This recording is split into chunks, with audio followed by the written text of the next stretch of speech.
এবার মাননীয় শ্রী শান্তু পান, সময় আপনার 5 মিনিট। নমস্কার মাননীয় অধ্যক্ষ মহোদয়, মুখ্যমন্ত্রীকে আমার নতমস্তকে প্রণাম। বিধানসভায় উপস্থিত সমস্ত বিধায়কদের আমার নমস্কার, ধন্যবাদ বাজেট নিয়ে আমাকে বলতে সময় দেওয়ার জন্য। শেষ 15 বছর ধরে আমরা পশ্চিমবঙ্গে ক্ষয়রাতির বাজেট দেখেছি। এই প্রথম উন্নতির বাজেট দেখার সৌভাগ্য আমাদের হয়েছে। এই বাজেট জনমোহিনী নয়, জনদরদি। এই সদনে আসার আগে রাস্তায় শিক্ষকদের ধারাবাহিক লড়াই আমি দেখেছি, তা নিয়ে খবরও করেছি। সরকারি কর্মীদের দাবি মেনে 20% দিয়ে দেওয়ার জন্য মুখ্যমন্ত্রীকে প্রথমেই প্রণাম এবং ধন্যবাদ। এই বাজেট রাম রাজত্বের বাজেট। রাম রাজত্ব মানে পেটে ভাত, মাথায় ছাদ, হাতে কাজ, নারী সুরক্ষা, সামাজিক সুরক্ষা ও সাংস্কৃতিক সুরক্ষা। আমাদের সংস্কৃতি ভারতীয় সংস্কৃতি, যে সংস্কৃতি আমাদের শেখায় রামধনুকে রামধনু বলতে, রংধনু বলতে নয়। আমি অনুরোধ করব যে আগের সরকার তোষণ করতে গিয়ে রামধনুর নাম রংধনু করে দিয়েছেন শিক্ষামন্ত্রী মহোদয়রা, যাতে ভারতীয় সংস্কৃতির প্রথা মেনে রামধনুকে ফিরিয়ে নিয়ে আসে আমাদের পাঠ্যপুস্তকে। অনেকেই আমাদের সরকারের উপর আশায় বুক বেঁধেছেন যে পাঠ্যপুস্তকে রামধনু ফিরে আসুক। আমাদের সংস্কৃতি এমন সংস্কৃতি হোক যাতে মালদা মুর্শিদাবাদ থেকে আমাদের ভাই বোনেদের রাতারাতি বাড়ি ছেড়ে, ঘর ছেড়ে যাতে অন্য জায়গায় চলে যেতে না হয়। সংস্কৃতির কথা বলতে গেলে আমি যে বিধানসভা থেকে আসছি, দেবাদিদেব মহাদেব বাবা তারকনাথের স্থান তারকেশ্বর।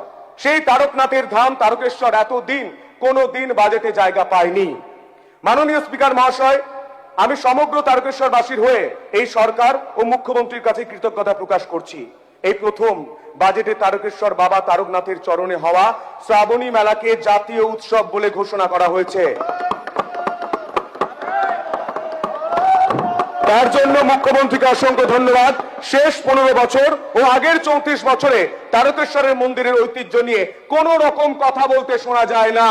এমনকি আমি দুঃখের সঙ্গে জানাচ্ছি, তারকেশ্বর ডেভেলপমেন্ট অথরিটি টিডি এর মাথায় তৎকালীন ফিরহাদ হাকিম মহাশয়কে বসিয়ে দেওয়া হয়েছিল। তা দেবাদিদেব মহাদেব এবং আমাদের শিব ভক্তদের অপমান করা হয়েছিল।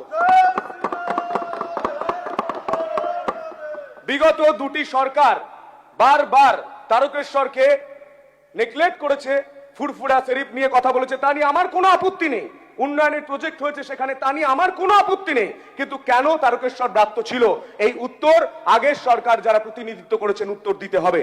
শ্রদ্ধেয় শুভেন্দু অধিকারী মহাশয় যেদিন থেকে মুখ্যমন্ত্রীর চেয়ারে বসেছেন, উনি নিজের বক্তব্যে বারবার তারকেশ্বরের উন্নয়নের কথা বলেছেন, শ্রাবণী মেলাকে বড় করে করার কথা বলেছেন, নিজে ছুটে গিয়েছেন বাবা তারকনাথের কাছে।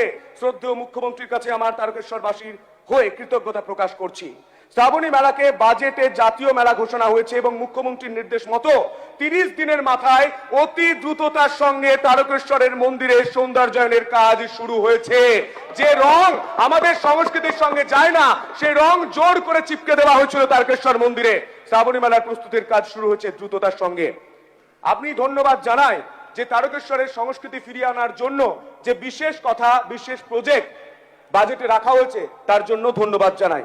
মাননীয় স্পিকার স্যার, আগের সরকার তৃণমূল সরকার তারকেশ্বরের যে হাসপাতাল রয়েছে সেই হাসপাতালের কি পরিস্থিতি করেছেন তা আমাদের স্বাস্থ্য প্রতিমন্ত্রী সুমনা ম্যাডাম নিজে গিয়ে পরিদর্শন করে এসেছেন।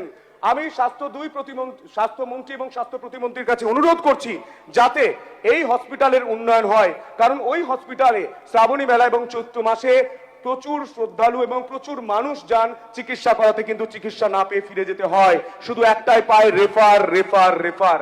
এই সংস্কৃতি আমরা পরিবর্তন করার চেষ্টা করছি। 70 কিলোমিটার দূরে কেন আমি কলকাতায় চিকিৎসা করাতে আসবো, এই প্রশ্নের উত্তর আমি খোঁজার চেষ্টা করছি। আগের সরকারকে উত্তর দিতে হবে। শুধু তাই নয়, এত বড় বাস স্ট্যান্ড থাকা সত্ত্বেও, জমি থাকা সত্ত্বেও সেই বাস স্ট্যান্ড থেকে কোনো সরকারি বাস চলে না। আমি পরিবহন দপ্তরের মন্ত্রী মাননীয় অর্জুন সিং এর সঙ্গে দেখা করে আমি পেপার জমা করেছি এবং তিনি আশ্বস্ত করেছেন সেখান থেকে সমস্ত সরকারি বাস চলবে। তার জন্য ওনাকে প্রথমেই ধন্যবাদ জানাই। এর পরবর্তী ক্ষেত্রে আমি একটাই কথা বলতে চাই, মাননীয় স্পিকার সাহেব, এই বাজেটে কোনো ফটকা বাজেট করা হয়নি, চমকপ্রদ বাজেট নয়। এটা সাস্টেনেবল ডেভেলপমেন্টের কথা মাথায় রেখে বাজেট করা হয়েছে। হয়তো বিরোধীদের অনেকের এটা বুঝতে অসুবিধা হচ্ছে, মাথার উপর দিয়ে যাচ্ছে। আপনার সময় শেষ হয়েছে। আমি শেষ করছি। এই বাজেট সিভিক ভলেন্টিয়ারদের বাজেট, প্রাণী বন্ধুদের বাজেট, পাকা বাড়ি দেওয়ার বাজেট, গ্রামের উন্নয়নের বাজেট, আলু চাষীদের বাজেট, সেবা শিল্প স্বাস্থ্য সংস্কৃতির বাজেট, রাম রাজত্বের বাজেট, দেবাদিদেব মহাদেবের আশীর্বাদে আমাদের এই সরকার চলছে তার বাজেট। হর হর মহাদেব।